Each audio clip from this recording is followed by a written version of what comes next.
Welcome back to another episode of The Session, y'all, with your boy King.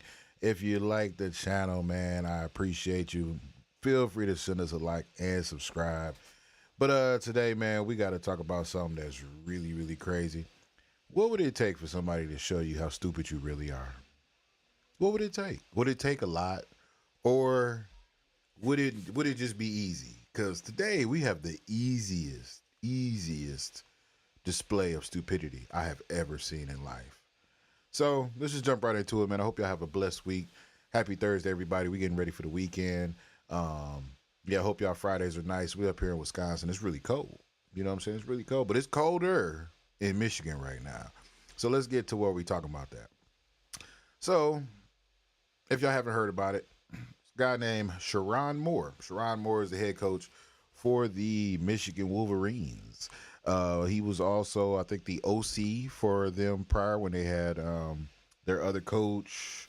I forget his name right now, but yeah. He was an NFL coach that went there.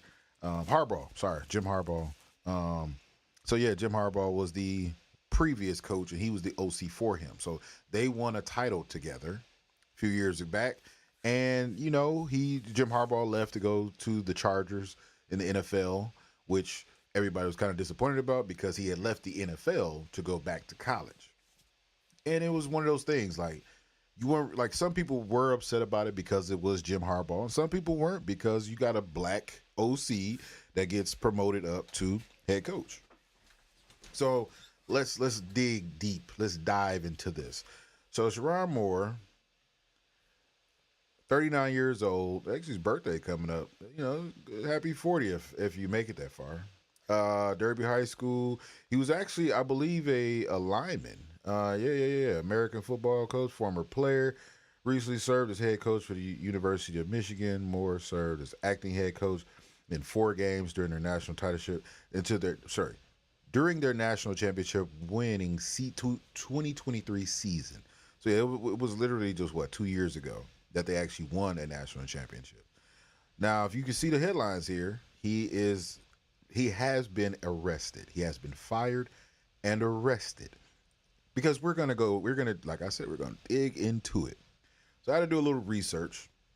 And first, let's just go and check out what CBS News has to say, just so we can give us a little bit of context on what is about to go down. I mean, of what actually has transpired.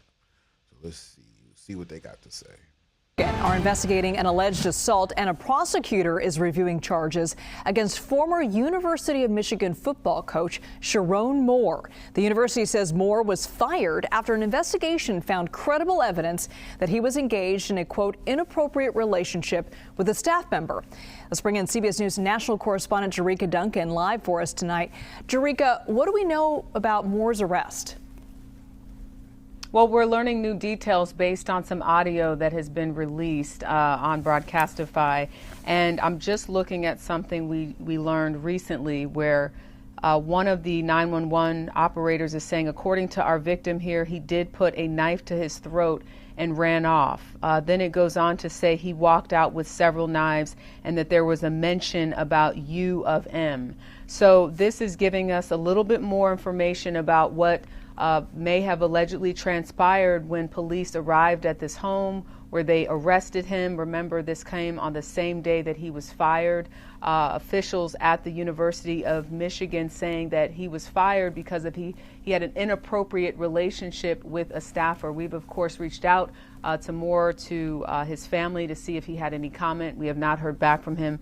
But as of right now, he is behind bars at a county jail. And we're also learning that he's expected to be arraigned tomorrow. Officials tell us that he has not formally been charged with anything, but that they would release that information after the arraignment, which is expected tomorrow afternoon. So people that I've spoken to, a longtime voice of the Wolverines, Jim Brandsetter, said this is devastating to that program just because there have been a number of scandals. If you've been following the University of Michigan football team over the years, it's a coveted role to be the head coach. In this case, Moore was making, I think, $5.5 million a year. Wow. So this is all eyes on Michigan because of what it represents, not just to Ann Arbor, to Michigan University, but the conference as a whole, to college football as a whole, and many that I know who were either have interviewed him before or have been in close proximity to him say they don't understand it, but it is quite the downfall. This is a married man with at least one daughter that we know of, that he's spoken of on his social media page.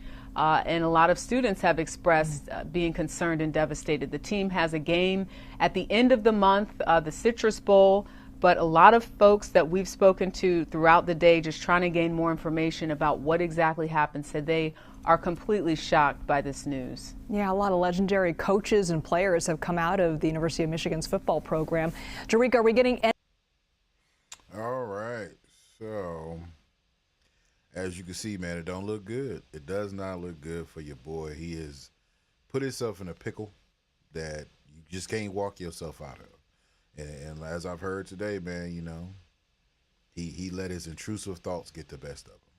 So, as they said, he is currently in custody for, I guess some people called it stalking. I just think he retreated to his side chick's house. And, you know, that was the thing. He thought he could go there for comfort, maybe. Maybe she wasn't trying to hear it. And it really seems like it was more or less a panic. You know what I'm saying? He just did not know what to do. So he was already previously investigated earlier this year from the school. And this is all allegedly that it was kind of known that him and the young lady kind of had this relationship. So now, if you're thinking that you have some type of loyalty from the school, that people are going to be able to just see you commit these adulterous acts and they ain't going to say nothing, you're obviously wrong. But maybe he didn't think that. Maybe he thought that they were on his side. I mean, he did have a hand in them winning a national championship, so maybe he thought that earned him some leeway to be able to get away with getting some side booty, you know, when you have a wife and kid, which is most times not going to happen. And I know people say, like, men don't hold other men accountable. We definitely do. That is one thing that I've learned in all my years of being around, you know, stand-up guys and even some dirty guys. Dirty guys still don't want to be around other dirty guys if they're married, because that marriage thing, man, is like bad karma. You know what I mean? If you play around with a person's marriage, if you allow that, then it definitely falls back on you harder than if it's just a single guy or unmarried and they were just together. But anyway, long story short, so he is suspected, and then one day, you know, there's a DoorDasher, supposedly. This is all allegedly. This is all what I've heard off the internet, so we don't know the full story yet, but allegedly, DoorDasher reported him in because there was a Plan B delivered to the locker room or to the office. And they thought that was strange. So, which I could see that, especially being young, 39-year-old black head coach at the University of Michigan. Right now with our political climate, all it would take is one person to think that, you know, they would have some type of dirt on this guy, and he's definitely going to get told on. So that's what happened. He got told on. They did an investigation. They really couldn't come up with anything when the university did the investigation. But I guess once there was rumors of physical harm or stalking, then the feds kicked in, and that's when the feds found phone records and just other evidence, which, again, we don't know yet. He just was arrested today, so it's kind of hard to say what his statement's going to be. Maybe it'll be mental health. Maybe it'll be whatever. We don't know. So we don't know if it was drugs. We don't know if it was drinking. We don't know what brought him to this standpoint where he put a knife to his neck. But we do know that it started with an argument at home with his wife. So now I'm thinking, because anybody with some sense would know, if your wife confronts you about a possible affair at your university, at your workplace, and that your job is looking for you, looking into it, obviously there's going to be some questions you're going to have to answer. And threatening to unalive yourself isn't going to answer said questions. But I think that's what he thought would work. Let me throw people off by just saying I'll kill myself. So then he leaves his house, goes to his mistress's house, which I'm not sure if she welcomed him in, or I don't know what the situation was, but It didn't seem like he was welcome because he put a knife to her neck, threatened to kill her, and he put a knife back to his neck as he took several knives and left out. So what I found was that he was apprehended at a church, which who doesn't, that's I guess that's where the heathens go. When you down on your last luck, nobody's there for you, you go to church. So he goes to church. He turns himself in, or he allows himself to be captured without harming himself. And I guess this is where we are.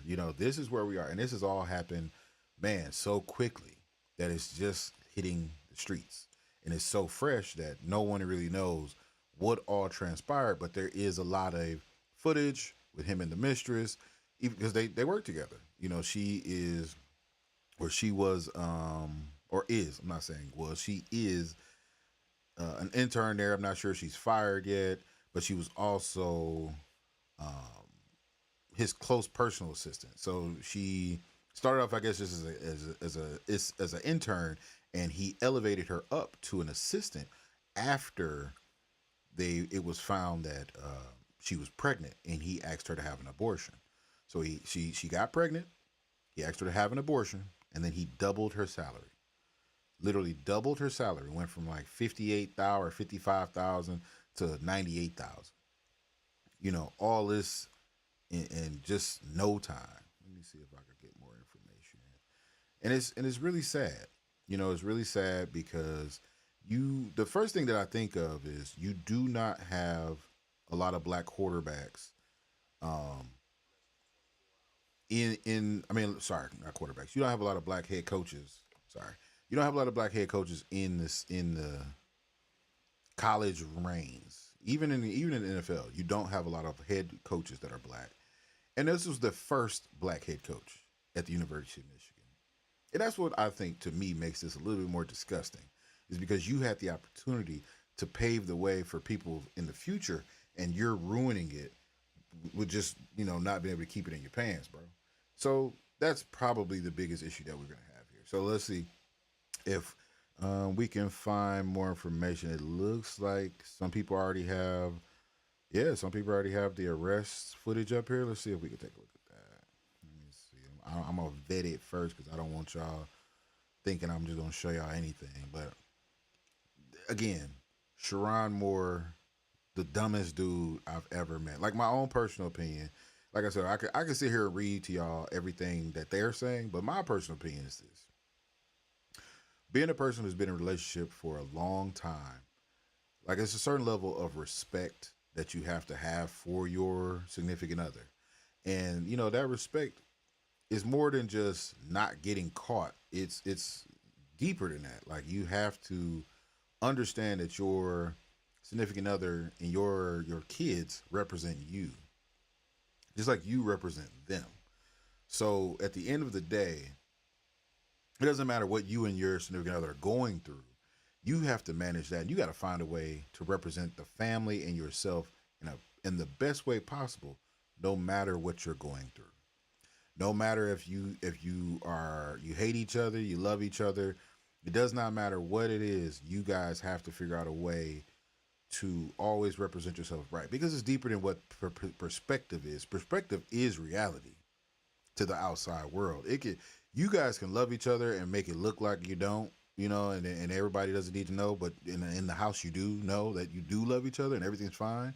But out in the world, you could act like you hate each other.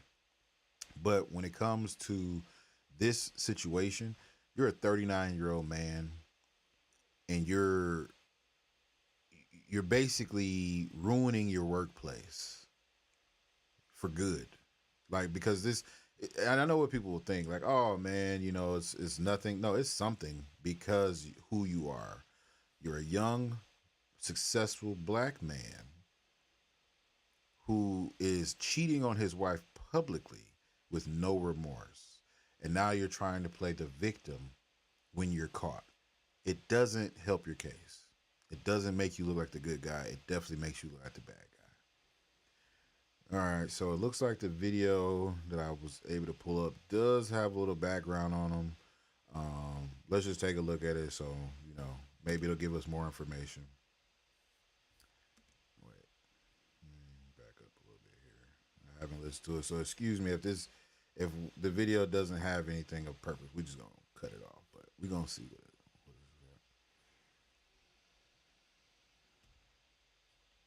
The national title ring, the first black head coach in Michigan football history, a guy with a beautiful family, 3 daughters, and one of the most powerful jobs in college sports.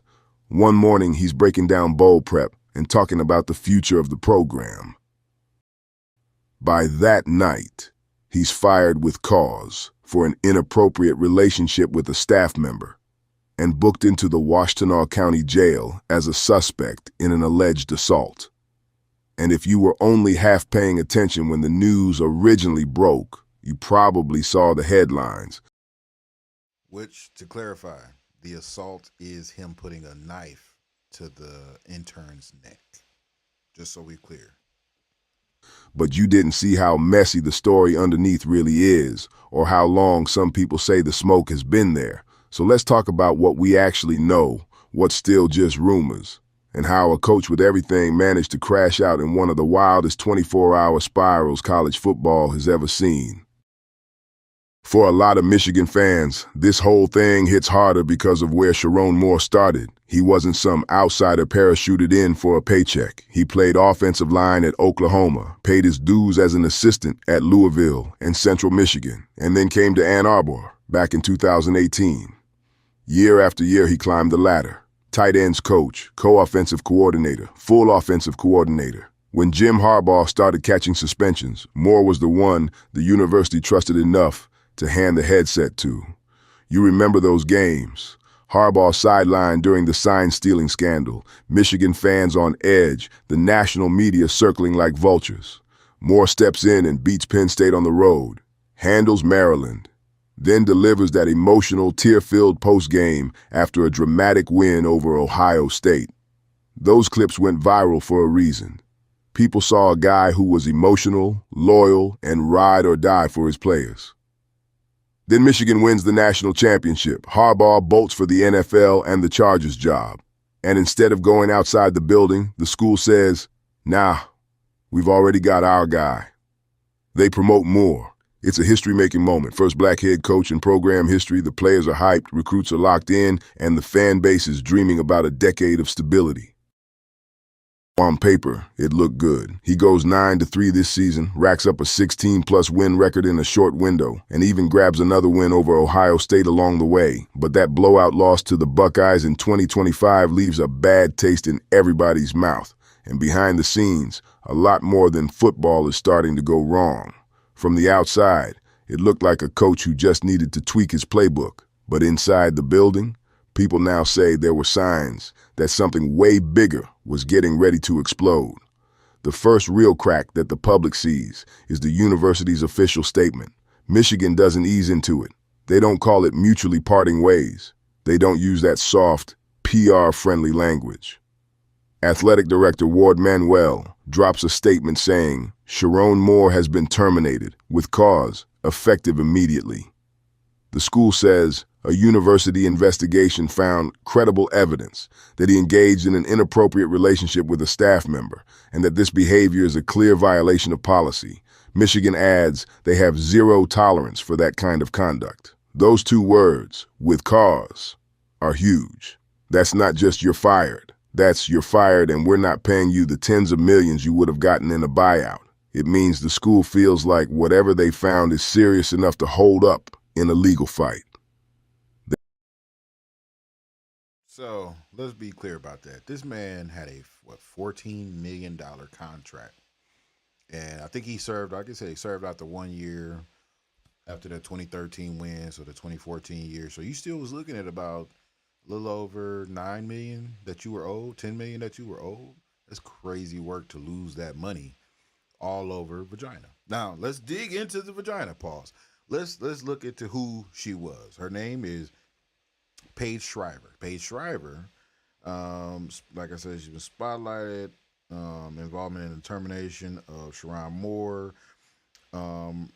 Man, it's crazy because I don't know if she's still pregnant or if she was pregnant, but that's what they say. Sources are pointing towards, she might still be pregnant. But yeah, she's also known as the daughter of veteran Chicago Bears scout Jeff Shriver. So that also might be why a lot of information is not being put out there about her, and why a lot of it is mainly focused on him, because she has a very important father who can probably keep her name out of those headlines. Or, they don't want to mix the in between. They don't want to bring him into it, her father into it, by constantly bringing up her name. But I'm sure both sides will have to be held accountable, because it's not like she's coming out saying, well, he lied to me, or there was a power struggle or a dynamic where he forced me to do this. You knew he was married before all of this. And so there has to be some accountability on both sides. Unlike the Boston Celtics situation, where we just heard about the coach, we never hear anything else about anybody else. But yeah, she worked as the marketing assistant and has been involved in various charitable efforts, including raising awareness for Pompe disease and Lou's disease, whatever. In addition to her being who is a softball player, Franklin Academy, and whatever. She had a pretty good academic and professional career. That's all it pretty much says. So, with that being said, it seems like another case of, I couldn't keep it in my pants. She lured me in, I lured her in, and now we're here. Because both parties really do need to be ashamed of themselves. The fact that this man has kids, the fact that this man has a wife, is so many things that so many other ways you could have went about handling said relationship. But it's just disgusting that it always seems to end up like this. Like, we will not learn, especially when we talk about college sports. There are so many coaches that have been caught up in scandals or, extramarital affairs, or all just different, controversies, who are still coaching right now. But my thing with him is, I don't think you're going to get this opportunity. I don't believe you're going to get the same treatment that those other head coaches got. And I'm not talking in the negative. You're going to get the negative treatment, but I don't think they're going to forgive and forget you on this one. You know what I mean? Like, I think, Big Dog, you might have messed up so royally that it's just going to be what it is. They're going to make sure they set an example for this guy, which is sad, because with the whole knife to the throat, all that scenario, I think that's something that needs to be recognized and really looked at, because it's one of those things, man. We always talk about mental health and how mental health is so serious, and men's mental health honestly is so serious. But then when it's a situation like this, we kind of always do just kind of say, no, man, you're a dirtbag, and we're gonna leave it at that, which most times I don't disagree with. Most times I feel like, if you're not able to manage yourself to the point where you can put your family and your friends in a priority box, because that's what it is. It's really the priority box. How can I, not embarrass my friends, not embarrass my coworkers, not embarrass my family? Like, if I have to step back from my relationship, if I have to step back from my relationship, then that's something I have to do. But I think that's the thing about this situation, is he knew he was wrong, and then he waited until he was caught to show, oh, I had an issue and I have, I need to be, helped. You could have did this beforehand. You could have did this when, you first met the young lady and you had these feelings. You definitely should have backtracked and probably been more communicated with your wife. Let her know, man, this maybe Michigan ain't for me, or maybe I need a new assistant because I'm working too closely with this young lady, and she ain't trying to, hear that I'm married and is getting to me. It's so many things you could have said or did to better your situation, instead of putting your family and your friends or your your organization in this position, in this predicament. It's just disgusting. So, I mean, I think for me, man, I don't have anything to say, really, to defend his actions. Like, you it's indefensible, bro. There's nothing that you can say. You know what I mean? So at the end of the day, what is there to be said besides you get with leader of the family?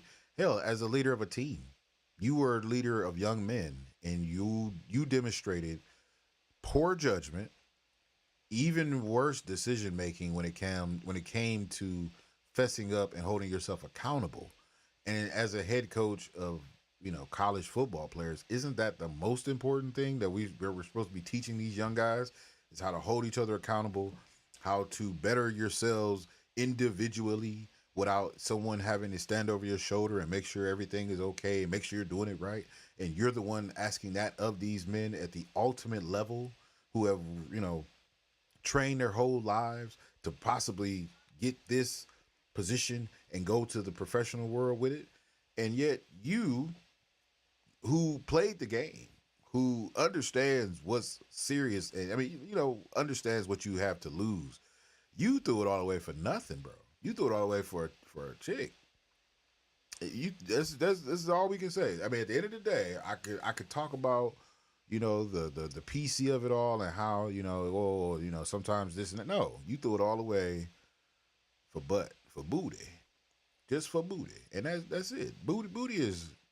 I understand. There is a stigma that sometimes booty could be more important than air. Booty could be more important than food, but it ain't. Booty is everywhere. You can get booty when you can't get food. So don't sacrifice millions of dollars for random booty. Because what is that booty going to do for you now? When you're broke and your wife and your kids probably going to take the rest of your money. You ain't going to be able to afford that blonde hair, blue eye booty. You literally going to have to start over from nothing. And now that your face is all over the place and everybody knows what you about, bro, I don't know who you going to get. You know what I'm saying? There's somebody out there. Definitely somebody out there. But you might have to pay a little bit for it. But you ain't got no money because you lost it all for the booty. See how that circle goes? You get the money, you get the booty. You lose the money, you lose the booty. Dang, all because you were married with kids and you had in-house booty the whole time. But that wasn't enough. So, I digress, and I'm gonna see how this plays itself out. Because this is just the beginning of the situation. Like I said, it just happened. It literally just happened.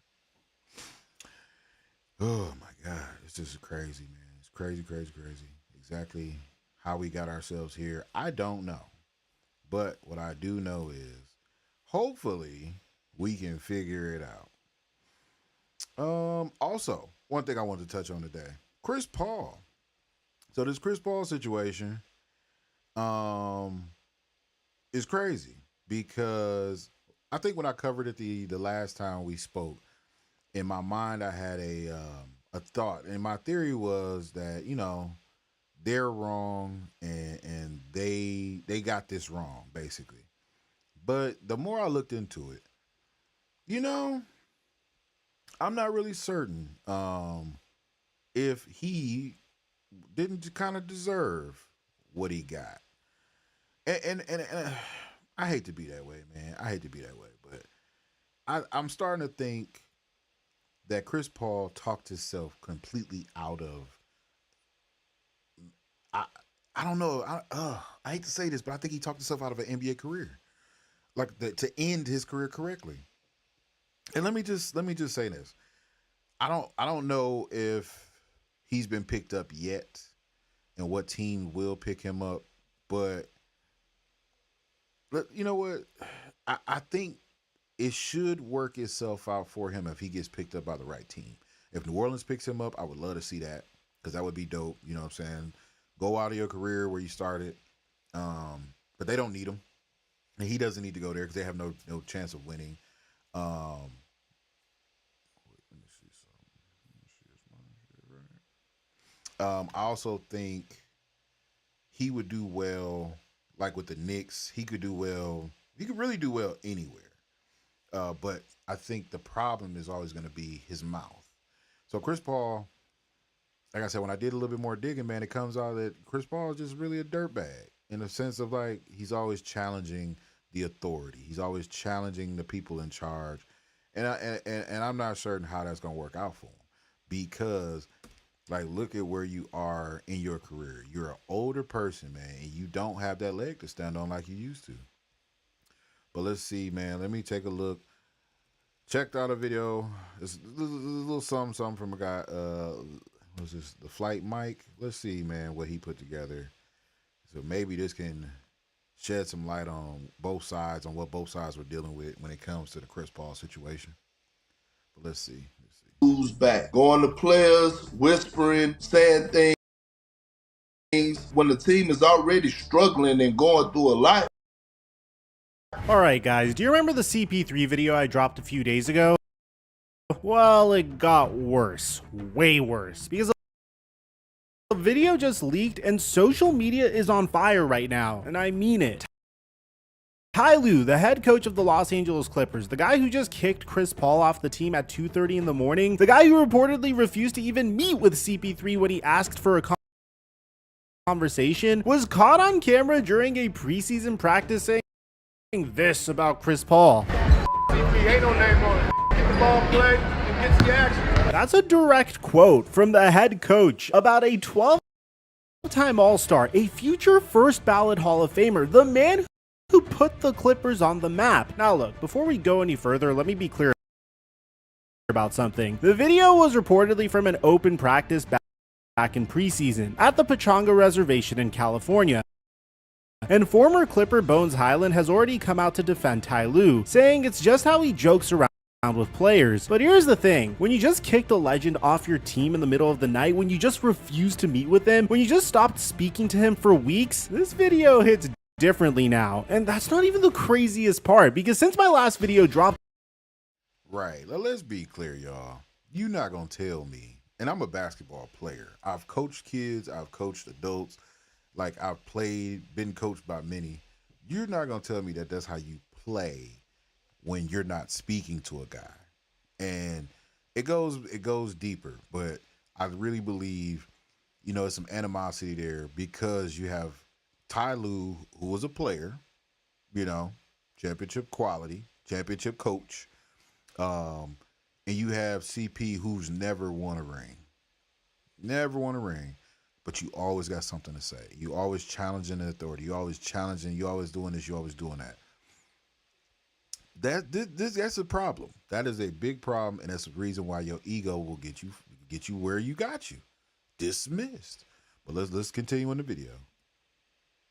We now know exactly what triggered all of this. Remember that cryptic Instagram post CP3 made? The one where he just posted the dictionary definition of leeway? Well, we finally know what that's all about. And trust me, it's gonna make you look at this entire situation completely differently. So before we get to the content, we're still running jersey giveaways on this channel. To enter, you just have to subscribe, turn on my notifications, and comment what jersey you want in the comment section down below. I'm running the same giveaway on my Instagram page. You just have to follow, turn on my notifications on Instagram, and comment on my content what jersey you'd like. Now that we get all that out of the way, cue the intro.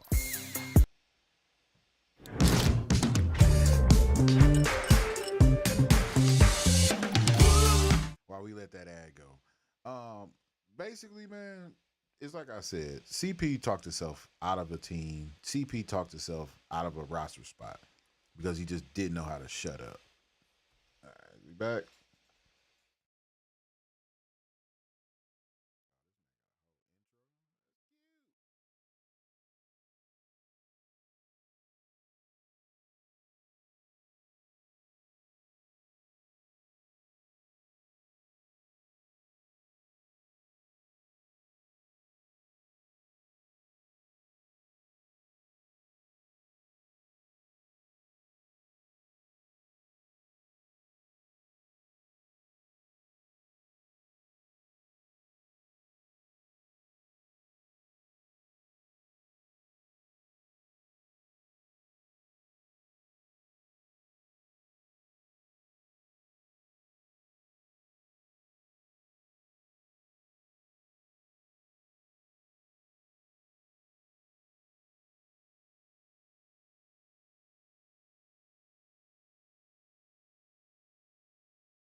You notice he did not say champion with those accolades.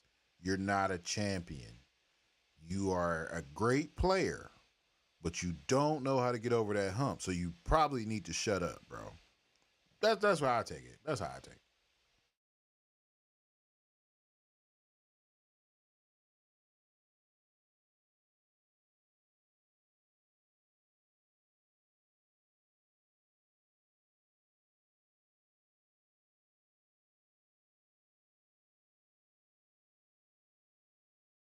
Now you know exactly what that was about. He was sending a message, but the Clippers didn't want to hear that message. 5 days after that Mavericks game, they sent him home. Now, I'm going to keep it real with you guys because that's just what we do on this channel. Not everybody is on CP3's side here. Kendrick Perkins went on the Road Trippin' podcast and said something that's got people talking. Richard Jefferson won a championship with Ty Lue. Shannon Fry won a championship with Ty Lue. So they know Ty Lue very well. They know that it takes a lot to get to Ty Lue. They know what type of person Ty Lue is. And Perkins asked the question that a lot of people are asking. We hear these stories about, oh, Ty Lue wasn't speaking to him, or he wouldn't take a meeting with him, or they wasn't on speaking terms for 3 weeks. It gets you to thinking, what the hell was CP3 doing? And then Perk dropped this. He was doing stuff behind T. Lue's back, going to players, whispering, saying things, and causing turmoil when the team is already struggling and going through a lot. Perkins also said he's been getting text messages from former teammates of CP3, and here's what they're telling him. A lot of text messages I've been receiving that's saying, hey, Perk, stop it now, you know CP3 ain't no saint. And these were people that actually shared a locker room with CP3. Perk also mentioned a specific play where Van Gundy gave a young player a defensive assignment during a timeout. And when the huddle broke, CP3 allegedly told that same player to do the opposite. They're on the road. They're playing the game. They up by double digits. Coach Van Gundy calls the defensive scheme to one of the young guys and, hey, we're going to do this. They break out of the timeout. Chris Paul goes to the young fella and tell him, no, you need to do this. He does what Chris Paul tells him to do, and he get his ass cooked. Now, if this is true, that's a problem. You're putting young players in an impossible situation. Who do they listen to? The coach or the Hall of Fame point guard that's been known for his basketball IQ? But here's my question. Even if all of that is true, does it justify sending a 40-year-old Clipper legend home in the middle of the night during his farewell season? Does it justify refusing to even meet with him when he requested a conversation? Yes. Yes, it does. And I don't even know why we have to ask that question. It's called insubordination. If I'm your boss and I'm telling you and everybody else on the team what to do for a reason, who are you to step in and tell them otherwise? You don't get privy to all that. Maybe you did for the first 21 years of your career, but now we hear you don't get that option, bro. You get to shut up and sit down and get your check and go about your business. And I think that's what Chris Paul don't get. He didn't understand that. And I don't know if he still does. Maybe he still does feel, because they say that this is Chris Paul. You know what I mean? They say that this is how he gets down. He is always and forever been the I'm in charge, I'm the leader type guy. So maybe he'll never understand it. But at this point, hopefully this is something that he can understand. You are not in charge. They are in charge. I didn't even know Jeff Van Gundy was an assistant coach over there. But the fact that he got to sit you down and tell you, hey, man, you don't have that leeway here, that says something. That's big. That's big. And you need to pay attention because it is not safe for you. But I digress. I don't know. Maybe it's just me. Maybe that's just how I look at it. Because there's a difference between addressing behavior professionally and humiliating a Hall of Famer and one of the greatest Clippers in Clipper history. And speaking of patterns, DeMarcus Cousins went off on Ty Lue this week, and what he said is pretty damning. I'm really disappointed in T. Lue and, how he's handled this situation. It's starting to become a pattern. I've experienced it. He's been on record talking about, how me and him didn't talk for a while. I saw him do it to Rajon Rondo the same year that we were there. Now you're doing it to Chris Paul. It was rumblings that you did it to John Wall. Let me run through this real quick. DeMarcus Cousins in the 2020-21 season gets traded to the Clippers, played just 16 games, and is gone. Rajon Rondo, same season, made 18 appearances, gone. John Wall, 2022, made 34 appearances, gone. And now CP3, 16 games into his farewell season, gone. Cousins said something else that really hit. To brand yourself, as a player's coach, you're not really showing those tendencies with these patterns that are continuing to happen. You know what makes this even crazier? Even DeMarcus Cousins, a guy who literally said, I still hate the shit out of Chris Paul, even he thinks this was wrong. That should tell you everything you need to know. Blake Griffin also spoke. I mean, and listen, I understand DeMarcus Cousins, where he's coming from, right? He is a journeyman veteran he's out of the league now. He's a journeyman veteran who's been team to team, right? And let's look at the names that he named: Rajon Rondo, John Wall, and him. Those three guys aren't the easiest guys to get along with, in period. And that's notorious around the league. Like, we've heard this from multiple sources. John Wall, he does his thing. He's very, boisterous and about his street life. Marcus Cousins is just who he is. Like, these guys, don't get me wrong, they're great players. They have records that, we cannot deny. But at the same token, nobody has to deal with you. Like, it's just like Draymond Green. It's just like a lot of these other, the Rasheed Wallaces over the years, the Dennis Rodmans. Like, we've always had people who stand out in basketball who just, it don't make sense why you're like this, but it does, because maybe, you just always been that way and people accepted you for who you were. But at the same time, they don't have to accept you no more. Like, we're past that. We're so far past dealing with people and their attitudes just because of who they are. It's just not worth it anymore. And I think they're starting to see that. So that's my take on, how DeMarcus Cousins is looking at it, that Ty Lue's not a player's coach. I think he is a player's coach, but sometimes you have to protect people from themselves. Sometimes people don't know that they're damaging their own brand just by being who they are. And that's probably Chris Paul's fault. Let's see what Blake got to say.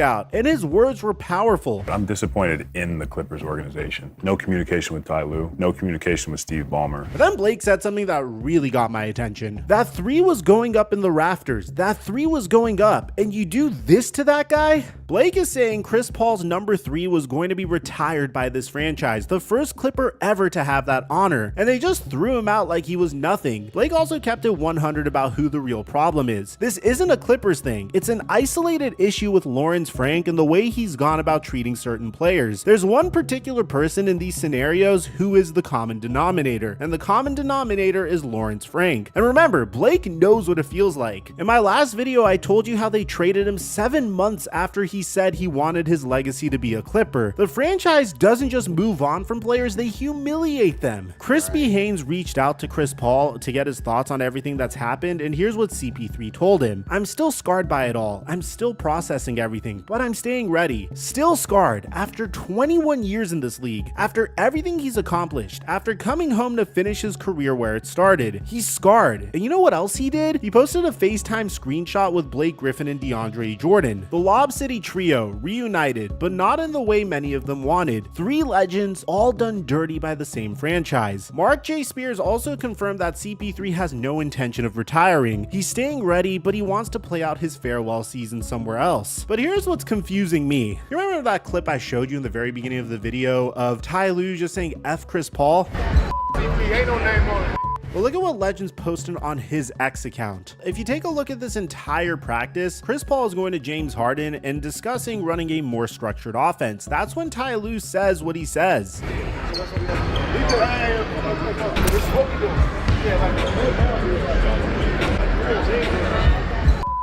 no name on it. Get the ball played and get the action. But to Ty Lue's credit, he actually goes to Chris Paul and tries to explain to him why his thinking is wrong. I had a crazy idea. So it does, beg us to ask, what was this really all about? Was this ego, or was this, Chris Paul trying to help and the Clippers weren't trying to accept his help. What was it? You know, and I can agree. That's why I said from the beginning, both sides were wrong.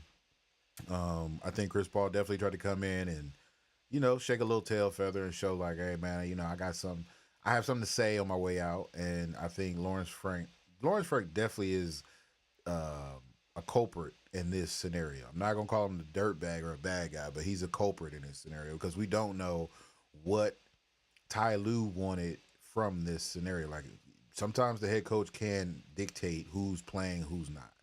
It ain't always the GM. Sometimes it's the ownership. You know, it just is what it is. But I think both parties had a hand in the play because if you're not on speaking terms with your veteran point guard, who obviously is backing up, you know, James Harden or whoever, then you know, if you feel like it's time for him to go, then it's time for him to go. And especially with Lawrence Frank, if Lawrence Frank is notorious for getting you up out of there, he gonna get you up out of there. So I think that's what we have to remember. This is a professional world. This is not it's not a joke. It's not high school. It's not college. This is the pros. So if you're not working out and the teammates are saying you're not working out and it's literally a problem cultivating every time y'all get together, then somebody has to be subtracted from the situation. And not every time do you have the cachet to speak up and say what you want to say just because of what you've done. We live in a world of what have you done for me lately? And Chris Paul lately has not produced. So I think that is the biggest issue that, you know, he's going to deal with if he wants to move further along in his career and finish out his career on another team. You got to learn to be a team player. And sometimes your team doesn't want you to help them win. Sometimes your team just wants you to show up and go rah, rah.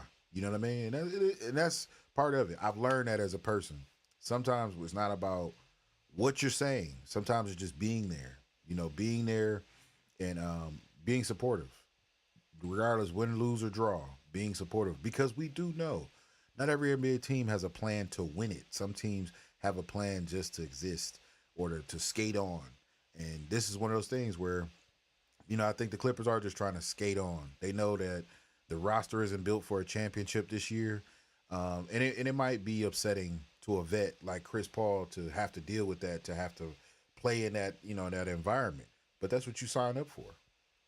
It's a lot of guys that say that, like they really hated that they got into the league while that team was in a rebuild and the team wasn't looking to move them because they felt like it hurt their career. But that's part of being in the league. You know, if you can be in the league long enough and get your pension, sometimes you don't get to pick and choose the records that you hold. Sometimes you just get to say, I was in the league. And if you want to make up them, the records and show your true talent, you don't have to go somewhere else. You might have to go to China. Chris Paul might have to go to China.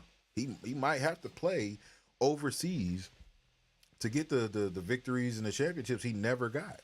But I think for him as a legend, as people call it, you know what I'm saying, I think he has to humble himself and take a role less traveled in his experience and not be the guy to try to mentor, but just be the guy. Just be a guy. Because it's okay sometimes to be a guy as long as you're one of the guys. And it doesn't seem like he was being one of the guys. He was trying to be the guy. All right, y'all. So we're going to wrap up this session, man. I had a great time with y'all. Again, if you do like what you've seen and you want to support the channel, feel free, man. Please like and subscribe, share the videos, talk amongst it with your friends, or even just, shoot me a message, man. Let me know what's going on. But anywho, until next time, man, y'all stay out the BS and